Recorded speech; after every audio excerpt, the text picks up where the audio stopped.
ഉപദേശം മനുഷ്യന്മാർക്ക് ഇഷ്ടമല്ല. ഞാൻ കുട്ടികളോട് ചോദിക്കും, നിങ്ങൾക്ക് അമ്മയും അച്ഛനും ചെയ്യുന്ന ഏറ്റവും ഇഷ്ടമുള്ള കാര്യം എന്തായിരിക്കും പിള്ളേർ പറയാ? ഉപദേശം. ഉപദേശം നിർത്തണം, നിർദ്ദേശം കൊടുക്കാം. ഈ ഉപദേശം എന്തിനു തുല്യാണെന്ന് അറിയോ? പറയട്ടെ, ഉപദേശം എന്തിനു തുല്യാണെന്ന് പറയട്ടെ. എന്നോട് പിണങ്ങൂലല്ലോ? അതെ, വേണ്ട, അത് പറഞ്ഞോട്ടെ.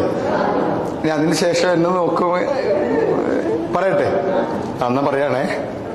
അതായത് നമ്മുടെ ഈ ഉരുളക്കിഴങ്ങ്, പരിപ്പ്, ചക്കക്കുരു, ഇതൊക്കെ കഴിച്ചാൽ നമ്മുടെ വീട്ടിൽ പതിവില്ലാത്ത പല ശബ്ദങ്ങളും കേൾക്കും. ചിലയിടത്ത് വെടിക്കെട്ട്, ചിലയിടത്ത് പാറ പൊട്ടിക്കുന്ന, ചിലയിടത്ത് കളകളാരവം ഒരുങ്ങുന്ന, ചിലയിടത്ത് ടയറിന്റെ കാറ്റ് പോയതുപോലെ